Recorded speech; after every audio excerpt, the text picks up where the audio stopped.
Hello les copains, j'espère que vous allez bien. Bienvenue dans ce nouvel épisode qui se déroule en soirée car jour férié, compliqué de tourner en journée. Donc du coup voilà, on se pose tranquillement le soir pour pouvoir faire un petit test. Et puis comme c'est un jour férié, week-end, fatigant, tout ça, bref, du coup on va essayer de faire un truc un peu court, n'est-ce pas, comme à chaque fois. Je me présente, Ben Toubab, je suis auteur-illustrateur. J'enlève les poils sur mon truc. Je suis auteur-illustrateur, je fais du conte illustré, du livre illustré, de l'illustration en général et tout ça, hein, du hockey sur gazon et toutes sortes d'autres joyeusetés que je vous encourage à découvrir. Qu'est-ce qu'on va faire aujourd'hui les amis ? Aujourd'hui les copains, on va revenir sur un truc que je faisais il y a très longtemps, décidément, beaucoup trop de poussière dans cet atelier. Un truc que je faisais il y a pas mal de temps et que j'apprécie beaucoup et je m'y suis remis récemment.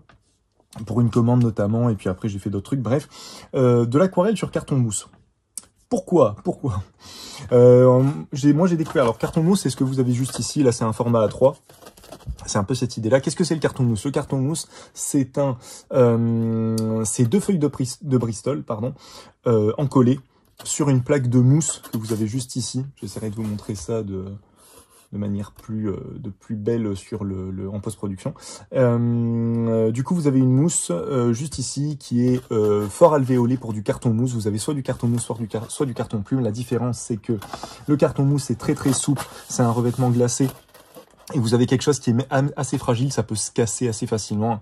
Par contre, c'est très très léger, c'est l'avantage du carton mousse et du carton plume. La différence aussi avec le carton plume, du coup, carton plume, c'est un revêtement mat. Donc un espèce de Bristol légèrement satiné mais complètement mat, pas brillant comme ce que vous avez ici. Et surtout une mousse qui est un petit peu plus dense, un petit peu plus rigide en son milieu et qui est plus facile à couper. Le carton mousse est moins cher que le carton plume. Généralement, c'est souvent utilisé pour de la maquette, pour du support, pour du modélisme. Beaucoup d'étudiants en architecture utilisent du carton plume et du carton mousse pour pouvoir faire des maquettes de leur projet, ce genre de choses. Bon, on va s'y mettre tout de suite. Aussi, en pinceau, ce que j'utilise, du coup, c'est un pinceau qui m'a été envoyé par Léonard. C'est une imitation d'outre-mer en synthétique. Si vous voulez tenter le travail là-dessus, un peu sur carton mousse, c'est intéressant d'avoir un pinceau type mouilleur avec une bonne base assez touffu, et du coup soit petit gris, soit poil de chèvre, ou imitation comme ce que vous avez ici chez Léonard. Vous avez le soft aqua de chez Raphaël qui est très très bien aussi, ou toute la gamme imitation Squirrel de chez Borciani Bonazzi qui est très très intéressante aussi. Pourquoi ? Parce que du coup, comme on va travailler vraiment l'eau sur le support, ça va être intéressant d'avoir quelque chose qui justement permet de déposer quand même pas mal de flotte. Voilà pourquoi. Oui, un petit peu préparer le pinceau et puis on va s'y coller les amis. Donc j'ai une référence en face de moi, hein, je peux vous montrer vite fait, hop, qui ressemble à ça. Et on va vraiment se caler sur le visage en réinterprétant tout ça. Je vais essayer de faire une partie de l'épaule parce que je me dis que ça pourra donner un espèce de beau dynamisme sur ce format-là. Voilà, j'avais envie de le faire en paysage, ce sera plus sympa je pense. Et puis ça va justement, le fait de pas coller au format de base de la référence, ça m'évitera de faire un bête copier-coller et d'aller vers quelque chose d'un peu plus interprété. Bref, allons-y les amis. Écoutez, on va commencer par une couleur claire. On va s'y mettre aussi, et s'il y a des choses qui me reviennent, je vous les balancerai en même temps qu'on travaille. Tiens, je vais faire un petit coup d'humidification. Voilà, comme ça, j'aurais dû le faire au préalable. Je n'y ai point pensé, je suis un peu fatigué. On va partir sur cette teinte-là de base. C'est peut-être pas une bonne idée d'avoir... Vous savez quoi, je vais mettre mon truc juste ici. Ce sera plus pratique, vu que tout mon matos est de ce côté-là. Ça sera quand même plus intéressant.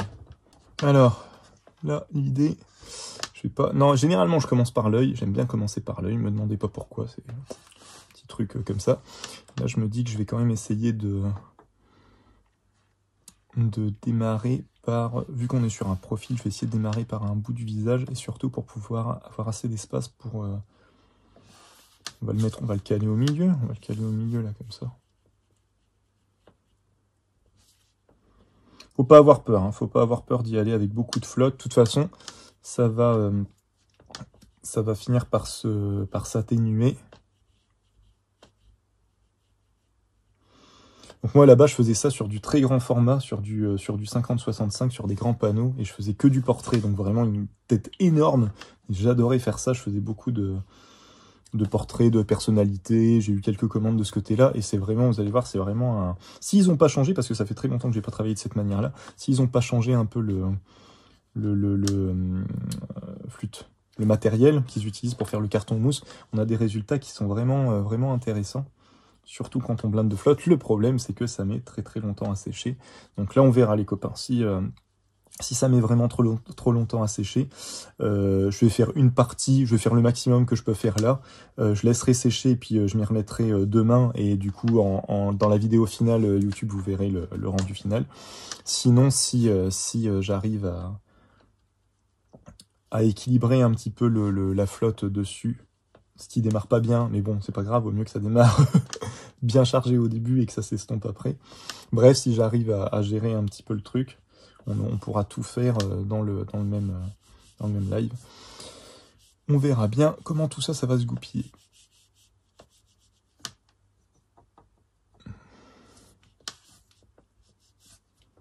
Et ce qui est intéressant, là je le fais avec la même couleur pour l'instant, mais c'est de revenir avec d'autres couleurs sur des petits points comme ça. Vous allez voir, ça donne tout de suite des choses assez intéressantes. Donc pour faire des tests un peu de mélange d'harmonie de couleurs, de mélange de couleurs, c'est assez intéressant pour pouvoir un peu sentir le truc, quoi. Hein, vous comprenez tout à fait ce que je veux dire.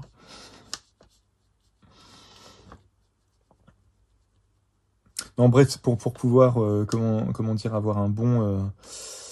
comprendre l'aquarelle, je me dis, travailler sur ce genre de support, excusez-moi, c'est assez intéressant. Parce que justement, on se met... on travaille l'eau, quoi. On travaille là, pour le coup, on travaille vraiment l'eau. Donc il y a quelque chose d'assez...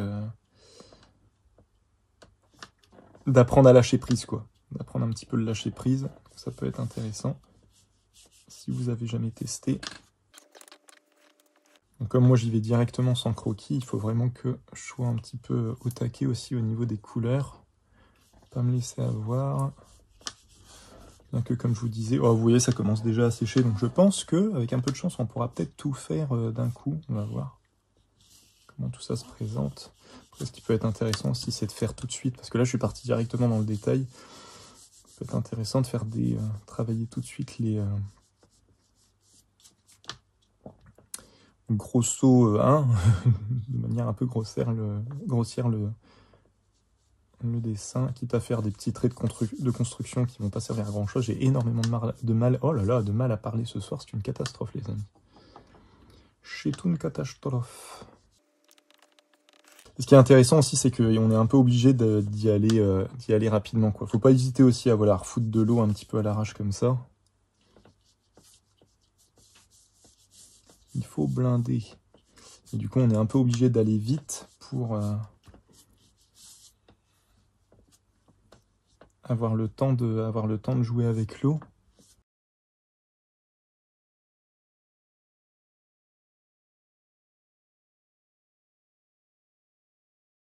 Des fois, ce qui peut être intéressant, c'est, voilà, là par exemple, j'ai fait à peu près toute la partie peau. Ça peut être intéressant de venir vraiment contraster avec un bleu, par exemple, en l'utilisant limite à même le godet. Et voilà, et laisser un petit peu la couleur voilà, se comporter. Laisser travailler un petit peu. Moi, j'adore faire ça, voilà. C'est vraiment un truc que j'aime faire. En sachant que tout ça, vous allez voir, ça va s'atténuer. Hein. Là, ça fait un truc, waouh, on est... Et en fait, en séchant, ça va se mêler, ça va être tout de suite moins j'allais dire jouissif, mais voilà, ouais, moins... visuellement, moins ah, je trouve pas les mots. Je ne trouve pas les mots ce soir, les amis. C'est tout. Il y a des soirs comme ça. Mais ouais, du coup, non, pas besoin de scotch pour tenir le carton plume, parce qu'on est sur un support qui est très très léger, mais quand même assez, avec une certaine solidité. Du coup, on peut vraiment se permettre de le poser tel quel, quoi. C'est comme si on travaillait sur un carton ou quelque chose comme ça. Ça a tendance, n'ayez pas peur, ça a tendance en séchant à rebiquer un peu, à gondoler un petit peu. Ça va pas vous faire une vague, mais ça va, vous allez voir, les côtés vont soit ça va se bomber au milieu, soit les côtés vont se relever un petit peu. Quand vous le remettez sous cadre ou sous des bouquins et tout ça, ça se remet à plat. Je vous montrerai l'exemple que j'ai fait récemment. Je vous montrerai à la fin, vous verrez que y a pas, voilà, il faut pas avoir peur, quoi. Il ne faut pas avoir peur.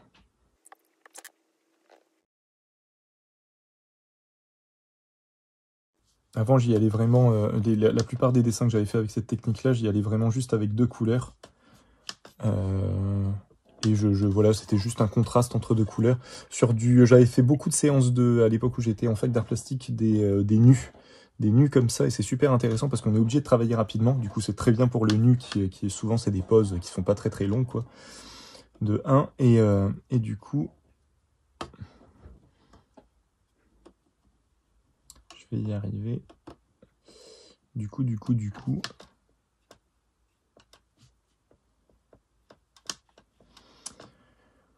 En contraste de 2 couleurs comme ça, il y avait quelque chose d'hyper dynamique, d'hyper satisfaisant aussi, de voir directement la couleur remplir comme ça un espace.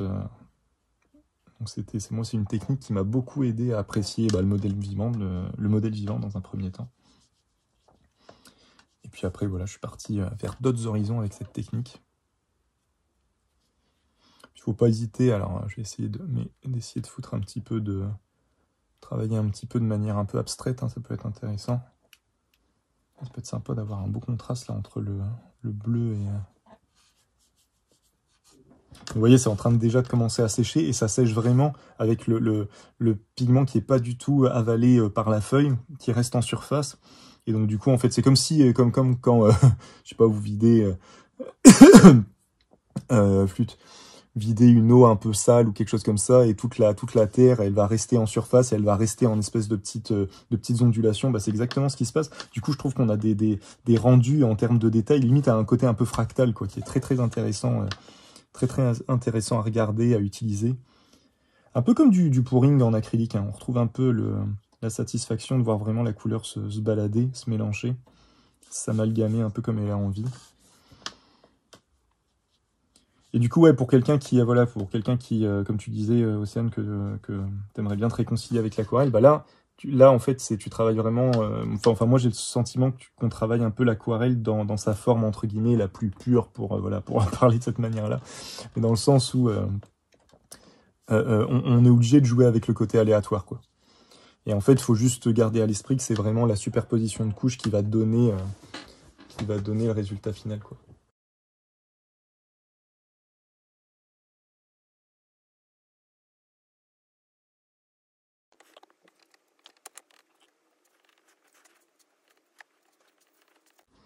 Du coup, logiquement, on est à la fin, bientôt à la fin de la première couche. Ça devrait aller relativement vite. C'est ce que je voulais, c'est très bien. Ça, on perd pas de temps. On avance, on avance.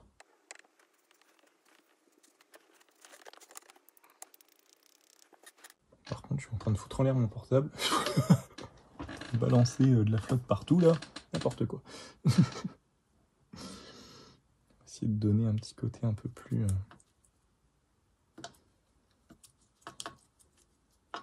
J'avais un bleu bien profond, là, qui était juste à côté, que je n'ai plus pour le moment. Il va falloir que je me rachète du côté. Ils sont bien. Les Gansai, je trouve que les Gansai Tambi, elles sont vraiment intéressantes, surtout pour cette technique-là, parce que je dilue pratiquement pas, je mélange pratiquement pas ma peinture avec d'autres. Je l'utilise un peu à même le godet. Du coup, le fait de pouvoir avoir un gros godet comme ça sur lequel on peut travailler, c'est quand même pas mal. Par contre, on bouffe, si vous utilisez des godets d'aquarelle, moi je me rappelle que je l'ai bouffé avec cette technique-là. C'est un peu le souci. Du coup, on utilise énormément de couleurs. Vous savez quoi, on va prendre du violet là. À mon avis, c'est ce que j'ai de plus foncé en termes de pigment. Du coup, je pense que ça devrait être intéressant en termes de, voilà, en termes de rendu. Un truc qui est bien chargé.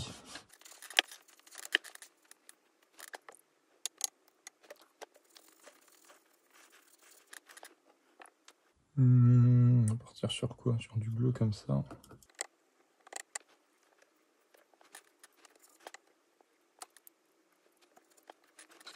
Je vais laisser beaucoup de blanc. On va voir si c'est... si vraiment de le charger en petites gouttes.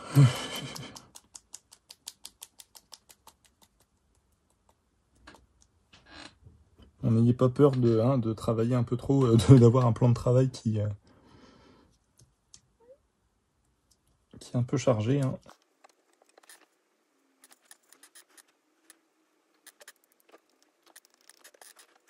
Je pense que là, pour les premières couches, on est pas mal.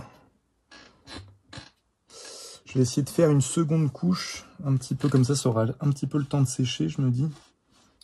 Faire une seconde couche avec juste une couleur un peu plus foncée. Histoire de travailler un peu plus le rendu. Mais déjà, voilà, ce qui est intéressant, je trouve, c'est avec cette technique, c'est vraiment ça, quoi. C'est que... Ça fait quoi, allez, ouais, ça va faire une demi-heure qu'on a démarré la vidéo. J'ai dû parler pendant quoi, 10 minutes, 15 minutes. Donc, voilà, un gros quart d'heure, bah, on a déjà un résultat, quoi. On a déjà un premier jet. Et du coup, après, il va falloir... Excusez-moi, décidément. Travailler un peu ce truc-là. Donc, soit je garde, je me dis, je vais peut-être faire ça. Garder le... Je vais attendre un peu que ça sèche. Garder le violet, que tout le violet, je vais refaire juste une couche au violet, mais vraiment pour le coup, avec un minimum d'eau. Vraiment pour venir travailler un peu plus en détail la forme du visage, tout ça.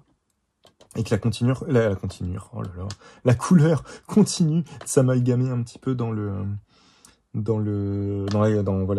entre elles, quoi, que les couleurs continuent à travailler un petit peu entre elles. Et après, je verrai si c'est sec, parce que là, pour le coup, il va falloir vraiment que j'attende que ce soit sec pour venir travailler après avec le Posca et l'autre truc. On va voir. Après, rien ne vous empêche, c'est vrai que là, je ne l'ai pas fait, mais on peut très bien aussi faire un fond, travailler à partir d'un fond. Je vous dis, le seul souci, c'est qu'en effet, si vous faites une première couche un peu remplie, ça va gondoler un petit peu. Donc le mieux, c'est quand même de travailler voilà, directement comme ça, et de construire au fur et à mesure. Vous voyez, il y a des effets qui sont vraiment sympas, quoi, qui sont vraiment intéressants à venir travailler après. Bon, on va faire cette seconde couche, et après, en espérant que ça sèche assez rapidement, je vous montrerai un peu le rendu d'un que j'avais fini, justement pour vous montrer un peu ce que ça donne. Allez, seconde couche, on y va, on est parti. C'est parti, on va voir un peu ce que ça donne. Là, du coup, on va travailler vraiment qu'avec le violet. Essayer de le travailler pas sec, mais avec très peu d'eau. Vraiment juste pour venir marquer un peu plus. Je pense que là, on est pas mal.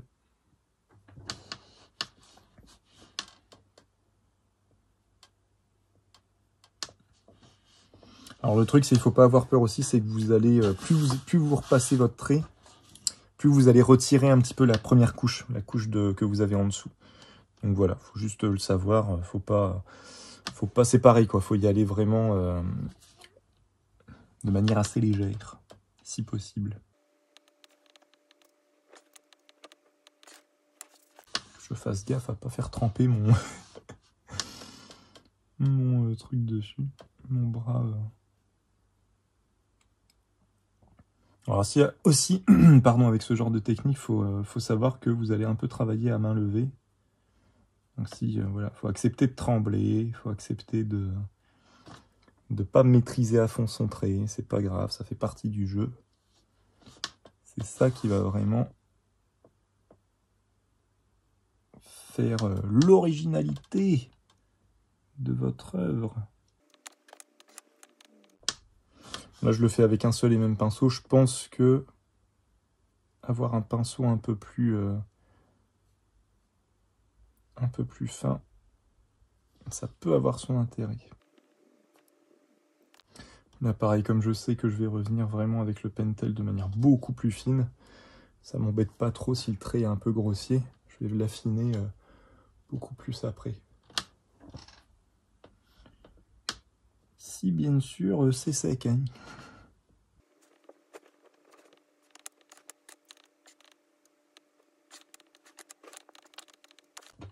Mais sympa aussi de jouer avec ce côté mi-humide à certains endroits, mi-sec de l'autre. Ça permet vraiment de donner Voilà, travailler un peu une texture qui sera de fait pas homogène, parce que du coup, en fonction de l'endroit sur lequel vous passez, vous n'avez pas du tout le même rendu de pinceau. Après, ce qui est sympa aussi, c'est d'avoir un pinceau un peu sec. Je vais peut-être faire un petit truc avec un plat.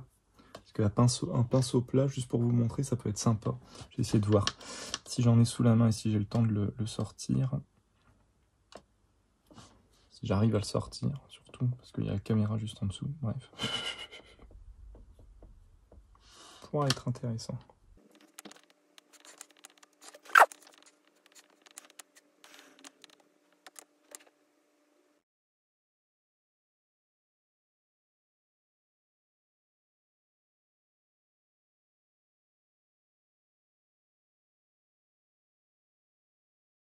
En fait, ce qui est vachement sympa avec cette technique-là, c'est vraiment le résultat, l'efficacité un peu du truc. C'est qu'on a un résultat qu'on aime ou qu'on n'aime pas, mais on a dans tous les cas un résultat qui est de fait rapide, quoi.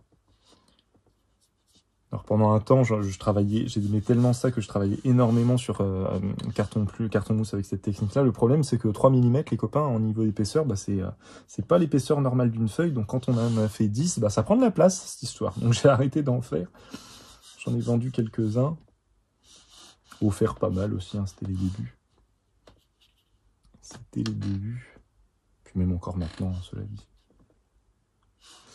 Et... mais ouais, l'immédiateté de résultat avec cette technique, elle est assez folle. Et après, là, j'ai pas essayé, mais c'est tout à fait possible de revenir avec de l'acrylique, tout ça. Ça, je ferai un test peut-être un peu plus poussé, parce que sinon, là, ça va être long. Mais je ferai peut-être un test sur un plus petit format, de retravailler, de faire une première couche à l'aquarelle et de travailler, enfin l'aquarelle, de la gouache, de l'aquarelle ou ce genre de peinture qui se dilue à l'eau, qui s'utilise de manière très transparente au final. Et puis revenir par-dessus avec de l'acrylique, je pense que le rendu pourrait être intéressant. Ça pourrait être intéressant. Je sais pas si je peux faire un petit, juste pour à sec, montrer un petit peu ce que ça donne. Faut pas avoir peur de travailler un peu le pinceau. Faut penser un peu en termes de calligraphie, hein. Mais voilà, ça peut être sympa. Alors attendez, peut-être. C'est toujours perturbant parce que je vais peut-être faire n'importe quoi, mais ça peut être intéressant. Faut pas avoir peur, hein.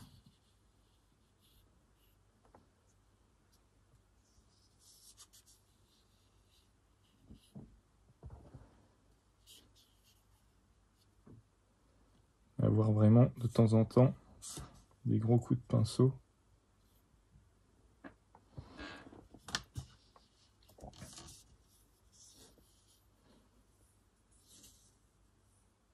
Faire comme un espèce de cadre. Petits ornements, quoi, des trucs. Bon, faut pas avoir peur, hein, faut vraiment pas avoir peur. Je suis pas hyper satisfait du truc, mais bon, c'est pour vous montrer un peu. Puis voilà, quand on commence à avoir ce pinceau un petit peu dans cette forme-là, qui est quasiment à sec, c'est là que c'est intéressant. Mais il faut que je me calme, il faut pas que je charge trop le truc. Mais c'est là qu'on a des effets bien dynamiques, quoi. Ça peut être intéressant. Bon, allez, je vais me calmer. C'est pour vous montrer en même temps. C'est pas, hein, je suis pas un truc... je suis pas en train de faire une œuvre... Hein, voilà, une œuvre majeure. Hein. On aura bien compris.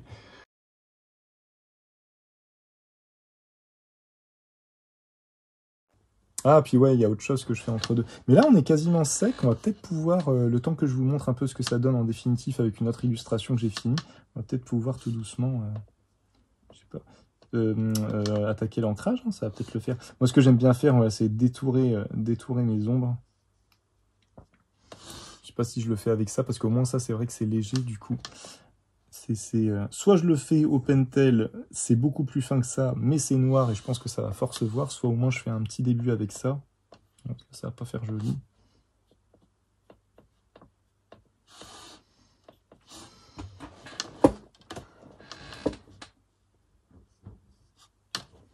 Et alors juste pour vous montrer, je vais essayer de vous montrer avec une pointe calibrée ce que j'adore faire là-dessus. Ça c'est un peu, j'ai un petit, ça a un petit limite à un espèce de toc hein, que j'ai. C'est venir détourer chaque goutte. Pendant un temps, je faisais ça. Hein. Chaque petite goutte, je la détourais au noir. Un petit problème comme ça, pète au casque là que j'avais à l'époque. Et du coup, j'avais un petit côté satisfaction de venir tout détourer comme ça. Et ça avait un rendu graphique intéressant, mais c'est beaucoup trop long. Je vous montrerai un petit peu ce que ça donne. Là, voilà, je vais m'arrêter là pour cette couche-là. On va attendre un peu que ça sèche un petit peu. Bon, je pensais que ça allait gondoler plus que ça. Au final, ça va. Hein. Parce que j'avais souvenir, c'est quand je travaillais sur les grands formats, 50-65, donc ça vous fait... c'est le double de ça, il y a encore de la marge. Là, c'est un format A3. 50-65, ouais, à la fin, je le laissais au niveau de la baignoire pour que des fois, je mettais tellement de flotte que ça continuait de s'écouler, ça se baladait, voilà, puis ça s'écoulait dans la baignoire, bref. Hein, et machin. Et du coup, je me réveillais le lendemain matin, la feuille, elle était complètement complètement arrondie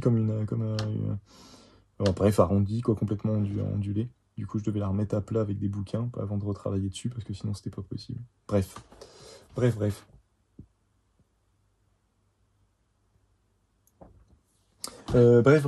bah écoutez, le temps que ça sèche un petit peu, parce que ouais, on y est, hein. Je pensais, ils ont dû changer quelque chose, parce que dans mes souvenirs, ça m'était beaucoup plus... Quoique, ouais, non, en fait, c'est parce que là, je me suis calmé un petit peu sur la flotte, j'en ai pas mis la blinde. Là, on voit bien, là, j'ai chargé en flotte, et là, c'est pas là de sécher tout de suite, hein. Et du coup, moi, ce qui est intéressant, c'est que des fois, j'y vais justement alors que... j'encre un peu de manière définitive alors que c'est pas sec, des fois même sur de l'aquarelle, parce que ça va m'empêcher d'avoir un rendu, de travailler de manière homogène chaque truc. Je sais que là, par exemple, cette partie-là, je vais me dire, bah, cette partie-là, je la ferai plus tard, en sachant très bien que je la ferai pas, parce que, voilà, soit je le fais en une session, voilà, soit pas, et donc du coup, je sais que ça va me limiter un petit peu dans mon ancrage. Ça va me permettre de pas faire tout de la même manière. Bref. Là, ce que j'aimerais surtout, c'est que l'œil sèche, on y est presque, pour pouvoir vraiment retravailler le regard de manière un peu plus précise. Et le reste, je vais le laisser se balader comme ça. Je pense que ce sera très bien. C'est cool, du coup, j'aurais tout fait en une session. Et comme ça, je vous montre en même temps que voilà, qu'en 1 heure, c'est jouable. Il n'y a pas besoin non plus d'attendre que ça sèche, que ça mette des plombs à sécher. Bref, et du coup, il n'y a pas longtemps, j'avais fait ça en festival. Voilà un peu l'idée. Je sais pas si on va bien le voir avec le reflet. Mais du coup, voilà, même principe, sauf que là, j'avais travaillé avec des gommes, des encres, j'espère qu'il n'y aura pas trop de reflets, des encres à la gomme arabique. J'avais travaillé avec des encres à la gomme arabique. Et du coup, j'étais un peu déçu parce que, bizarrement, là, les couleurs restent assez vives. Je suis assez content. On a une belle pigmentation. Je crois que les encres, de manière générale, comme elles sont diluées, on peut pas avoir cette accumulation de pigments parce que le pigment est déjà beaucoup moins chargé dans une encre de base que dans des godets. C'est logique. C'est logique. Là, j'ai eu beau faire tous les rajouts que je voulais, bah, j'avais des teintes qui, au final, en séchant, devenaient très ternes, qui perdaient vraiment de leur truc. J'ai dû revenir avec de l'aquarelle. Là, le rouge que vous avez là, c'est de l'aquarelle, c'est les aquarelles de chez Aqua Auracolor, pour avoir un rendu un peu plus chargé, un peu plus saturé. Et c'est vraiment le noir et le blanc qui sont venus ramener énormément de contraste. Et du coup, voilà, j'étais bien content et je me suis dit, putain, mais j'ai jamais montré un petit peu cette technique-là. Donc voilà. Et donc, ouais, sur du grand format comme ça, c'est assez marrant, c'est assez sympa à utiliser. Mais vous voyez, hein, je peux vous le montrer là, faites très attention parce que même si vous le faites tomber comme ça, votre coin, il va être abîmé. Enfin, d'ailleurs, il a été abîmé un petit peu parce que je l'ai baladé, je l'ai un peu transporté, même en le protégeant. Ça s'est quand même cogné un petit peu dans mes affaires parce que je l'ai fini en festival, celui-là aussi.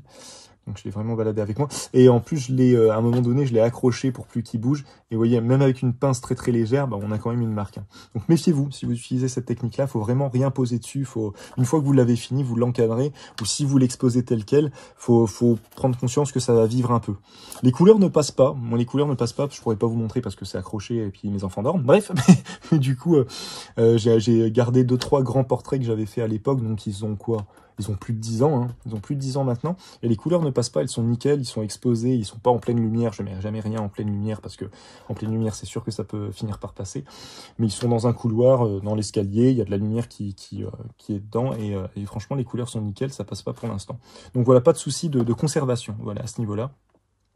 Après, vu le support, vous pouvez toujours vernir hein, avec un spray type spray pour cheveux ou ce genre de choses, fixatif un peu dans l'idée, pour travailler un peu. Vous voyez, parce que là, je l'ai déjà démarré là. Je vais le faire un peu là pour vous montrer, mais je l'ai déjà démarré là. À voir avec un petit feutre, commencer à tout redétourer. J'adore faire ça, je trouve que ça amène un peu plus de contraste. Bref, regardez, à la fin, on peut même s'en servir pour, pour faire sécher un peu le... Voilà, hein, on peut s'en servir si on a chaud. Hein, voilà, n'importe quoi. Il y a un truc, moi je sais que j'ai un truc avec ce support-là. Il y a un truc, j'ai quelque chose de... Ça va rester quelque chose de très sauvage, de très non fini, et en même temps, voilà, je suis rarement déçu du résultat. Peut-être parce qu'il y a toujours cette espèce de jeu du pigment, ça me satisfait en fait ça. J'ai pas besoin, j'ai pas besoin que le truc soit nickel, hyper réaliste, surtout pas, c'est clairement pour ceux, voilà, si vous suivez un peu ce que je fais, c'est clairement pas mon cas. Mais tout le côté un peu fractal, un peu la couleur qui se balade et tout ça, quand j'arrive à conserver ça sur ce que je dessine, je suis satisfait. Donc ça, j'en suis vraiment content, celui-là. Bref, voilà, hein, je pense que... Hop. En tout cas, l'œil est sec, on va pouvoir revenir tranquillou avec ça. Ah oui, non, avant, je voulais vous montrer. Ce que je fais, c'est ça, hein, vous allez voir, c'est très con, mais je reviens avec j'en ai pas un qui est un petit peu plus... Qu'est-ce que j'ai là? Que je vais quand même rester sur une pointe de pinceau.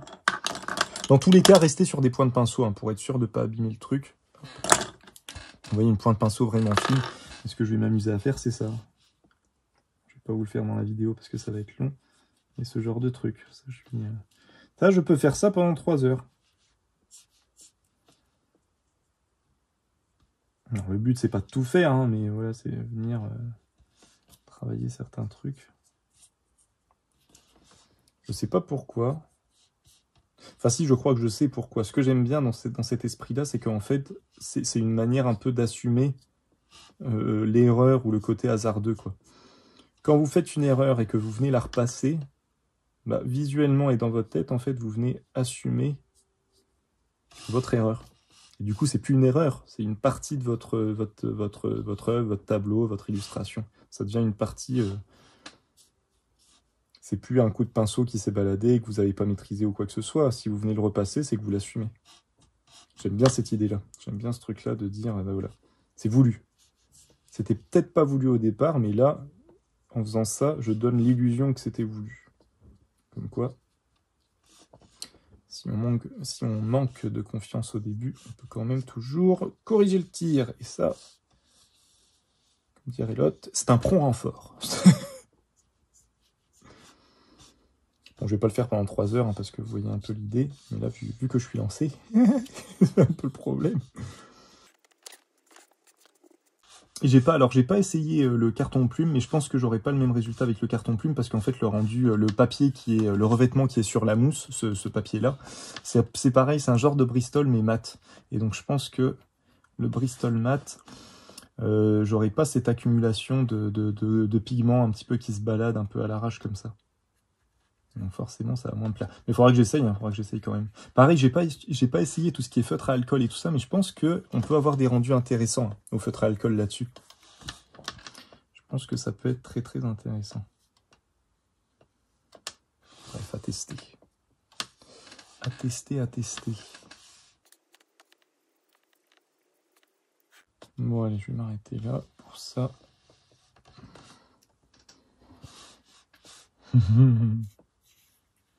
J'y arrive pas, j'y arrive pas, j'y arrive pas. Je vais juste faire les bordures là. Ça, j'adore. Cette espèce de mélange un petit peu là, bleu et violet là. Je trouve ça très intéressant. Bon, attendez. Avant de repartir dans les joyeusetés, là, maintenant que j'ai fait les bords, on va se réattaquer. Hop. Venir travailler un peu plus en précision.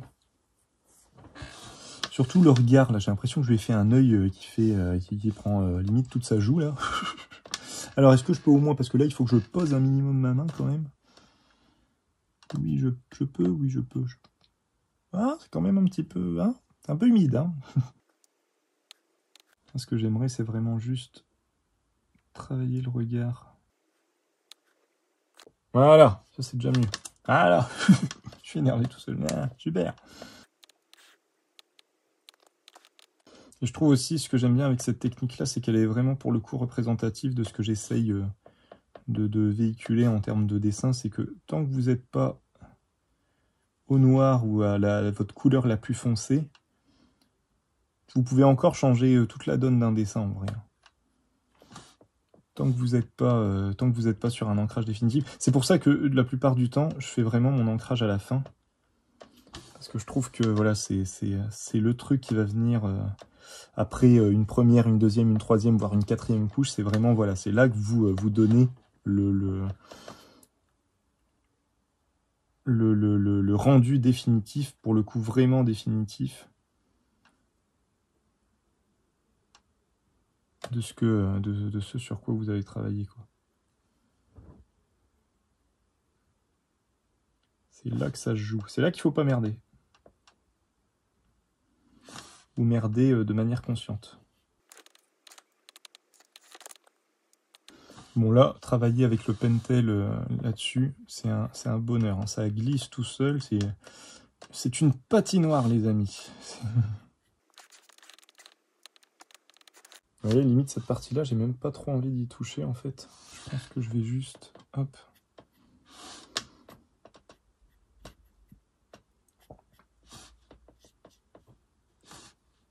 Faire des effets un peu plus chargés à ce niveau-là.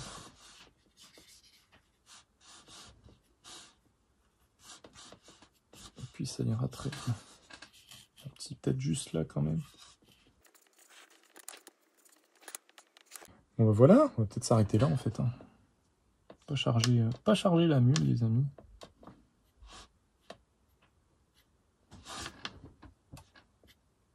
Mais voilà, j'aime vraiment bien cette technique. On peut vraiment s'amuser, on peut vraiment y aller de manière bien sauvage.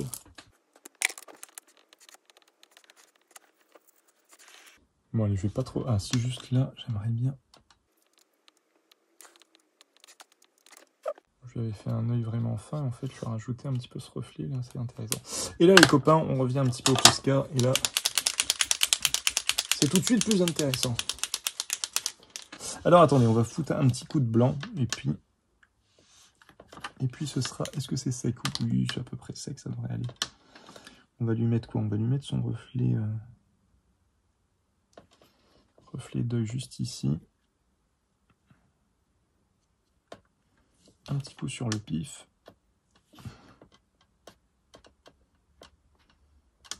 Vous voyez, même avec le Posca, je sens qu'il ne faut pas que je vienne trop gratter le truc, parce que ça, je vais vite arracher le Bristol qui est dessus.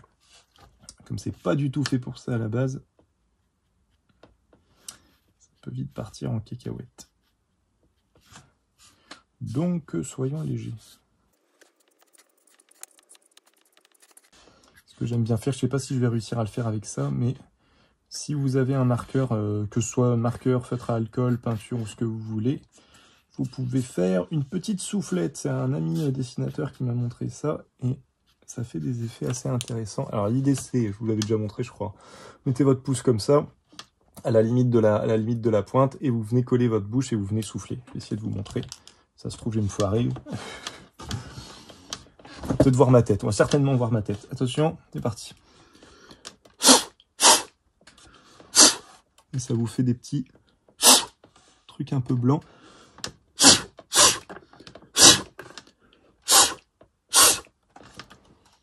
Ça fait des effets assez sympas. Hop. Certainement un peu de crachat avec. Hein. Je rigole, hein, bien sûr. Fais gaffe quand même. Hein. Pas un sauvage. Hein. Quoique.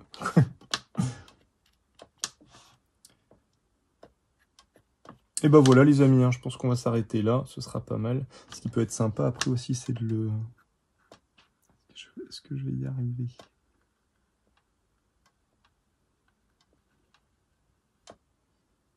Venir le détourer un petit peu.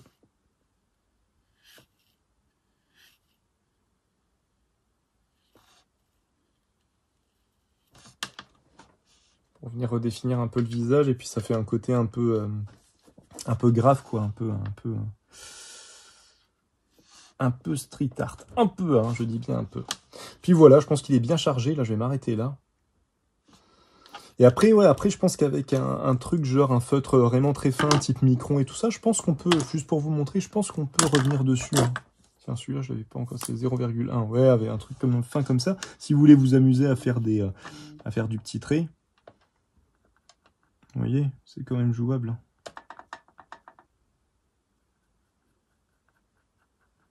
Faut juste, voilà, il faut vraiment juste éviter tout ce qui accroche. Tout ce qui accroche un peu trop. Mais là, ouais, en tout cas, mais voilà, ce support vraiment intéressant, moi je trouve, parce que voilà, vous pouvez l'encadrer. Si vous voulez le poser comme ça, c'est possible, hein, ça se tient carrément. Mais on a des rendus qui sont, voilà, je montre un peu de plus près, qui sont quand même assez intéressants. Bon, je lui ai fait quand même un œil un peu gros. Mais en plus, ouais, chose que j'ai pas testé, je pense que je testerai avec de la... On va dire, regarde comment la peinture, elle s'amalgame, là, j'adore. J'adore. Bon, bref, voilà les amis, voilà, c'était pour vous montrer un petit peu ce genre de technique que je vous encourage à tenter si vous ne l'avez jamais fait, parce que c'est intéressant. Voilà les amis, j'espère que ça vous a plu, voilà un petit peu le résultat final. Donc voilà, je pense que je vous ai un peu tout expliqué au fur et à mesure de la réalisation de cette illustration. Je ne sais plus ce que je voulais dire, ça va me revenir. Non, voilà, donc du coup, ouais, tout ce que je vous disais, voilà vraiment technique très intéressante, je trouve, en résumé, je trouve que ce qu'il y a d'intéressant, c'est que en fait, même si on travaille avec une référence, en fait, en tout cas, moi de mon côté, je vais réussir à la cracher, ma Valda. Je suis tellement obnubilé, hypnotisé par ce qui se passe là, que j'en oublie la référence, et du coup, je trouve le concept assez intéressant en termes de réappropriation d'une image, d'un truc, tout ça. Parce que du coup, on va tellement plus se lâcher, on va tellement plus partir dans des choses limite abstraites, alors que moi, je suis pas du tout là-dedans, je suis pas du tout dans tout ce qui est justement si vous faites un peu de peinture pouring, acrylique et ce genre de choses, c'est très beau, hein, le côté un petit peu galaxie, tout ça, j'aime beaucoup. Mais moi, j'ai besoin quand même que ça ressemble à quelque chose, j'allais dire. Ça ressemble à quelque chose, hein, de faire du pouring et ce genre de choses. Mais j'ai besoin d'un truc figuratif, d'un aspect figuratif dans ce que je fais. Et puis voilà, et puis le but c'est, quand je travaille avec une référence, c'est quand même qu'on retrouve un petit peu cette référence. Sinon on travaille sans référence, en fait. Hein, bref, je me perds encore une fois. Mais en tout cas, voilà, en termes de réappropriation d'une image qu'on met en référence, je trouve que c'est intéressant. C'est intéressant. On est un peu dans cette obligation-là déjà, parce que moi, je travaille sans croquis. Donc, si vous travaillez directement au pinceau comme ça, faut vraiment pas avoir peur, hein. Faut vraiment pas avoir peur de travailler de cette manière-là. C'est très instructif, et il y a un vrai truc qui se fait. Pour moi, la meilleure manière de se trouver soi-même, de trouver un peu son style de dessin, c'est d'y aller comme ça. Parce que à force de gommer, voilà, de rectifier, on finit par avoir quelque chose de trop lisse, trop propre. Et du coup, je pense que c'est là-dedans, c'est dans ce genre de truc qu'on se retrouve vraiment, qu'on est plus personnel, qu'on est plus intime. Bref, hein, voilà, un truc un peu philosophique, excusez-moi, il est tard. Vous voyez un petit peu l'idée. Écoutez, voilà, je pense vous avoir tout dit dans la vidéo. Si jamais j'ai oublié des trucs, si jamais j'ai dit des bêtises, si jamais vous avez des questions, n'hésitez pas. N'hésitez pas à me reprendre, n'hésitez pas à me dire... N'hésitez pas à me dire si vous avez déjà testé aussi, parce que du coup, j'aimerais bien... J'ai pas vu cette technique-là chez d'autres personnes, et pourtant, voilà, il y a un rendu qui est vraiment très intéressant, et qui est vraiment propre au carton mousse. Au carton mousse surtout. Le carton plume, je pense que c'est même pas encore le même comportement. Vous voyez, voilà, là, il s'est quasiment... Là, au final, c'est sec, hein, c'est sec. Vous voyez, ça a légèrement gondolé. Je sais pas si on va le voir, mais légèrement. Et je vous dis, le 3 mm, l'avantage, c'est que ça passe dans un cadre classique. Vous le remettez dans un cadre, il va se remettre à plat. Vous pouvez l'exposer tel quel si vous avez envie, mais du coup, ça, en fait, le carton plume réagit beaucoup à l'humidité de la pièce dans laquelle il est. Donc si vous le mettez à la cave, par exemple, c'est mort, quoi. Ça va gondoler, ça va limite, le papier va limite se décoller de la mousse, voilà. Faut quand même le protéger un minimum. C'est un support un peu capricieux. Mais si vous l'encadrez, tout ça, si c'est sous cadre, il n'y a pas de problème, hein, il n'y a pas de problème, ça va tenir du feu de Dieu. Voilà les copains, sur ces bonnes paroles, je vous souhaite une bonne journée, une bonne matinée, une bonne soirée en fonction de l'heure à laquelle vous regarderez cette vidéo, et je vous dis à la semaine prochaine, pour un prochain épisode. Prenez soin de vous, à la prochaine, salut.